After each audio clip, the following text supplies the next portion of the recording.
तो मैं आगे आपको बताने जा रही हूँ। जो कटिंग वाले हैं वो अलग तरह के एंजाइम्स हैं, और जो पेस्टिंग वाले हैं ना, जैसे सीजर कट करती है और ग्लू पेस्ट करती है चीजों को, तो रिस्ट्रिक्शन एंजाइम जो है वो कट करते हैं, जो सीजर से जिनको शो किया गया है। उसके बाद एक और एंजाइम होता है जो ग्लू की तरह का काम करता है, जिसको कहते हैं DNA ligase. So it acts like a glue and it sticks the foreign DNA to the cloning, to the DNA of the cloning vector. तो वेक्टर्स होते हैं बाकायदा, जो कि उसको लेकर जाते हैं और उसको वहां पर पेस्ट करते हैं। ओके, तो ये दूसरे डीएनए को बनाया जाता है फिर उसके साथ पेस्ट किया जाता है? डीएनए को बनाया नहीं जाता, वो दूसरे ऑर्गेनिज्म से लाया जाता है। मसलन एक दूसरा ऑर्गेनिज्म है, वो हेल्दी है, तो उसमें से निकाली जाती है जीन, और फिर उसको उसके किसी भी सेल से कोई एक सेल लेकर उसमें से एक जीन निकाल ली जाती है। मतलब हर सेल, ट्रिलियंस ऑफ सेल्स हैं और ट्रिलियंस ऑफ उसी तरह की जीन्स हैं उस ऑर्गेनिज्म में, तो उसमें से एक जीन को निकालने से कोई फर्क नहीं पड़ता। उस जीन को वहां से निकाल कर, चूंकि मॉलिक्यूलर लेवल का काम है, तो जो एंजाइम्स होते हैं वो भी मॉलिक्यूलर लेवल पर होते हैं, और ये डिफरेंट तरह के एंजाइम्स होते हैं। कटिंग वाले अलग होते हैं, पेस्टिंग वाले अलग होते हैं। उनको आइडेंटिफाई किया जाता है, उनको सेपरेट किया जाता है, फिर उनको यूज किया जाता है। तो ये सारा का सारा जो है काम जो है ये किया जाता है जेनेटिक इंजीनियरिंग। इसलिए इसको इंजीनियरिंग कहा जाता है ना, और जेनेटिक इंजीनियरिंग इंजीनियर्स भी तो इसी तरह से करते हैं ना, तो ये भी इंजीनियरिंग है। यानी कि वो पार्ट्स को सेपरेट करते हैं। जैसे एक गाड़ी है, गाड़ी के मुख्तलिफ पार्ट्स को खोल दो, फिर उसको असेंबल करो, तो असेंबलिश करते हैं इंजीनियर्स। तो यहाँ भी यही हो रहा है, कटिंग हो रही है और उसकी पेस्टिंग हो रही है, असेंबली हो रही है, putting parts together. So this is genetic engineering, और ये इसके अंदर होता है। अब ये जो स्टेप्स हैं, जी जी, तो ये सिर्फ डीएनए में होता है या फ्रूट वगैरह में भी होता है? बेटा डीएनए तो हर चीज जो भी लिविंग है वो इट हैज डीएनए, चाहे वो फ्रूट्स हैं, चाहे वो कुछ भी ऑर्गन है प्लांट का। सो उसके अंदर तो जीन्स है ना, और वो डिफेक्टिव जीन्स जो होती हैं उनको निकाला जाता है, या कोई नए कैरेक्टर्स इंट्रोड्यूस करने के लिए उस ऑर्गेनिज्म में नई जीन्स को लाया जाता है। मसलन टमाटर का पौधा है, तो उसको ये कहा जाए कि टमाटर के बीज नहीं हो, या एप्पल के अंदर बीज के बगैर वाला एप्पल का पौधा किया जाए, तो उसके अंदर ये वाला डिजायर्ड कैरेक्टर लाया जाए, तो एक इस तरह की जीन बनाई जाती है, और उसको उस जीन को जो है डिजायर्ड कैरेक्टर वाली जीन को उसके अंदर इंसर्ट किया जाता है। तो या किसी दूसरे ऑर्गेनिज्म से ये काम करवाया जाता है, दूसरे ऑर्गेनिज्म की जीन किसी दूसरे एनिमल में फिट की जाती है। अब प्रोसेस क्या है इसका जेनेटिक इंजीनियरिंग का? 5 स्टेप्स होते हैं जो इसके अंदर इन्वॉल्व होते हैं। आइसोलेट करना जीन को, खराब जीन को निकालना, वहां से आइसोलेट करना, या जो डिजायर्ड जीन है उसको आइसोलेट करना, फिर उसको कट करना, फिर उसको इंसर्ट करना, वो लाइगेशन कहलाता है, और उसके लिए लाइगेज एंजाइम यूज किया जाता है। फिर ट्रांसफॉर्मेशन, और फिर एक्सप्रेशन, यानी कि वो एक्सप्रेस कैसे करती है वो जीन, जब नई जगह पे पहुंचती है, तो how it is going to express itself. मसलन कैसे एक ह्यूमन जीन को इंसर्ट किया जाता है एक बैक्टीरिया में, so that bacteria can produce human insulin. You know bacteria is a living cell, so it can produce. अगर उसके अंदर वो जीन इंसर्ट कर दी जाए, इंसान की इंसुलिन बनाने वाली जीन, तो वो बैक्टीरिया जो है वो इंसुलिन बनाना शुरू कर देगा, और फिर वो उस इंसुलिन को आर्टिफिशियली, आपको देखा है डायबिटिक के पेशेंट्स को आर्टिफिशियल इंसुलिन दी जाती है। वो इंसुलिन कहाँ से लाई जाती है? वो बैक्टीरिया प्रोड्यूस करता है। उस बैक्टीरिया के अंदर इंसान की इंसुलिन बनाने वाली जीन को इंसर्ट किया गया है, और वो जीन जो है वो बैक्टीरिया के अंदर एक्सप्रेस होती है, और वो जीन बैक्टीरिया के अंदर इंसुलिन बनाना शुरू कर देती है, और उसी इंसुलिन को लेकर और स्टोर करके और फिर उनको पेशेंट्स को दिया जाता है। अब उसकी एप्लीकेशन देखिए, क्या क्या कहाँ पर जेनेटिक इंजीनियरिंग अप्लाई हो रही है। वो प्लांट्स में भी, एनिमल्स में भी, और माइक्रो ऑर्गेनिज्म के अंदर भी इसकी एप्लीकेशंस हैं। प्लांट्स के अंदर वीड किलर क्रॉप्स, यानी वीड किलर जो रेजिस्टेंट क्रॉप्स हैं, जो वीड्स आपको मालूम है कि ये अगर जरूरी पौधे होते हैं जो फसलों के साथ उगाते हैं और फिर न्यूट्रिएंट्स जो हैं वो ले लेते हैं सॉइल से, और जो क्रॉप को जो न्यूट्रिएंट्स चाहिए हैं उनकी कमी हो जाती है। तो वीड्स जो अननेसेसरी प्लांट्स हैं उनको हाथों से निकालना बड़ा मुश्किल होता है अगर तो बहुत बड़ा रकबा है। तो इस तरह की वीड किलर रेजिस्टेंट क्रॉप्स उनको कैसे हासिल किया जाता है? Many types of crop plants have bacterial genes added to them। तो इसके अंदर क्रॉप प्लांट्स के अंदर बैक्टीरिया की जीन्स को ऐड किया जाता है। ये क्या करती हैं? These genes make the plants resistant to certain weed killers। यानी कि ये उसको रेजिस्ट करती हैं। ये जीन्स क्या करती हैं? They make the plant resist certain weed killers। ये वीड किलर्स जो स्प्रेज होते हैं ना, स्प्रे किया जाता है प्लांट्स के ऊपर हर्बिसाइड्स का, तो ये क्रॉप्स जो होती है उसको रेजिस्ट करती हैं। This means the weed killer will kill the weeds only but do not affect the plant। तो मतलब जब ये वैसे तो इनको स्प्रे किया जाता है हर्बिसाइड्स का, तो वो वीड्स के साथ साथ जो प्लांट है, जो क्रॉप का प्लांट है, जो चाहिए है, उसको भी खत्म कर देती हैं। तो ऐसे फिर कुछ बैक्टीरिया को प्लांट के अंदर बैक्टीरियल जीन्स को इंसर्ट किया जाता है, जिसकी वजह से वो प्लांट जो है वो रेजिस्टेंट हो जाती है अगेंस्ट दैट स्प्रे। यानी वो स्प्रे फिर उस प्लांट को नुकसान नहीं पहुंचाता, वो सिर्फ वीड को ही नुकसान पहुंचाता है। तो ये किया जाता है ताकि वीड्स का खात्मा हो, क्रॉप का खात्मा ना हो।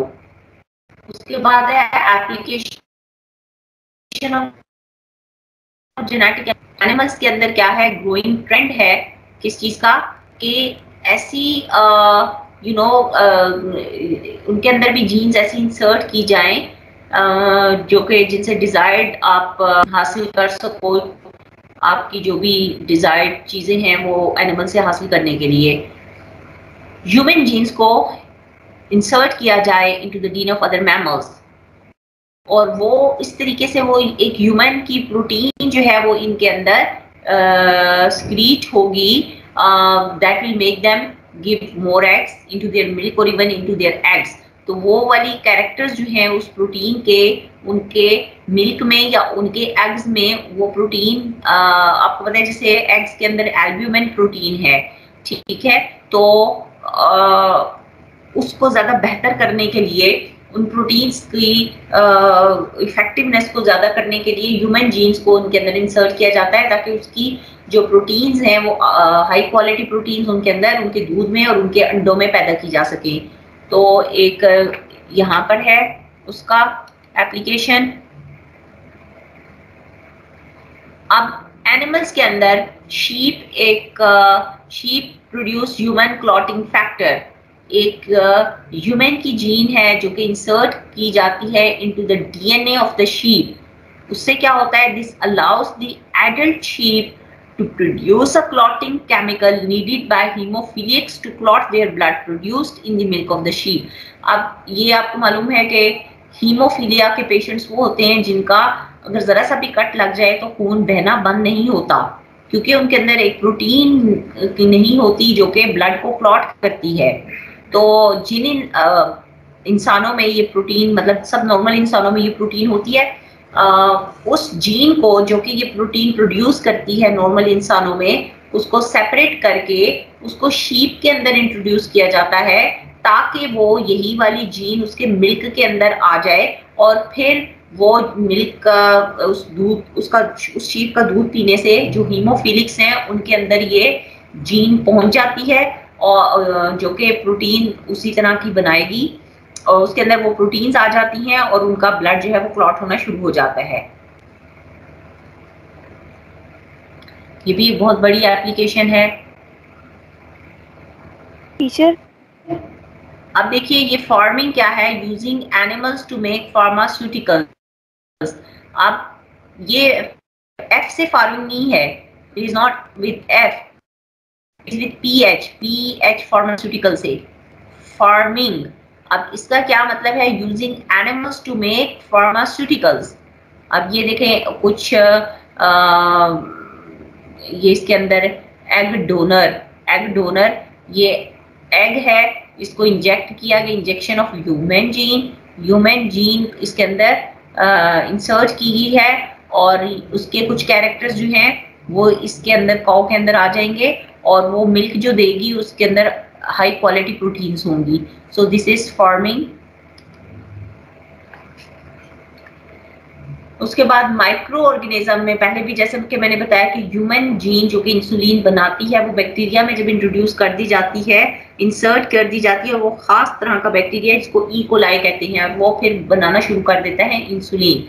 So this allows the bacterium to produce insulin, and insulin is very precious, very important for the diabetic patients. तो डायबिटिक पेशेंट्स को आपको मालूम है कि शुगर या मीठी चीजें नहीं खा सकते, तो जब वो मीठी चीजें खा लेते हैं तो फिर वो इंसुलिन का इंजेक्शन लगा लेते हैं, तो फिर वो इंसुलिन वही काम करती है जो कि नेचुरली जो इंसुलिन हमारे जिस्म में करती है कि वो एक्स्ट्रा ग्लूकोज को स्टोर करती है, और इस तरीके से उनकी जो है वो प्रॉब्लम थोड़ी सी कम हो जाती है।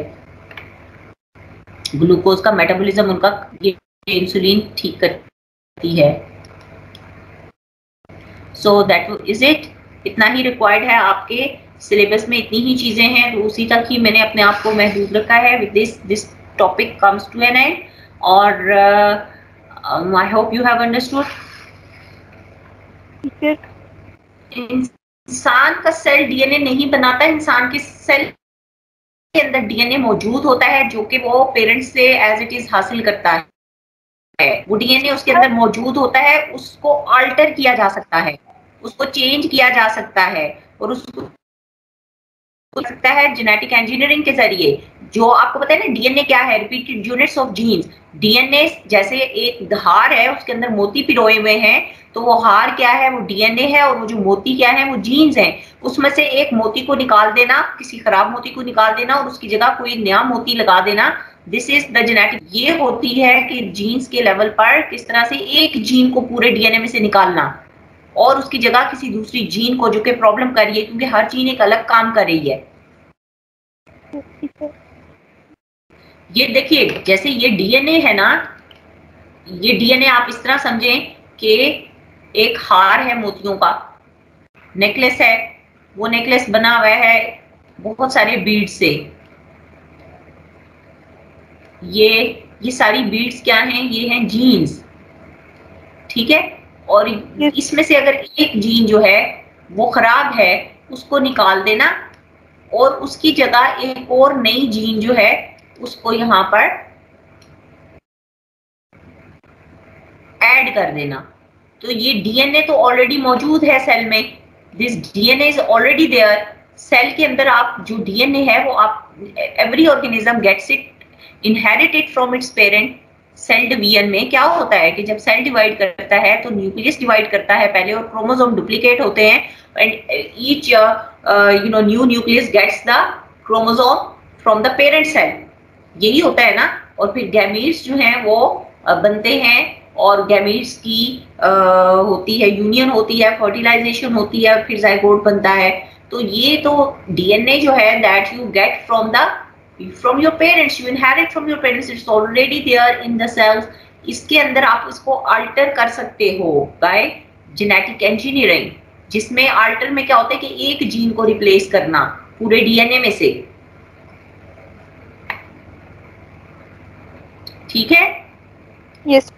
तो this hour class time has come to an end, और इस चैप्टर का मैंने आपका मंडे को टेस्ट लेना है, ठीक है। तो आप इसको प्रिपेयर कर लीजिएगा over the weekend, and Monday को मैं इसका टेस्ट दूंगी। Good luck for the test, have a nice day, see you tomorrow for English class. अल्लाह हाफिज।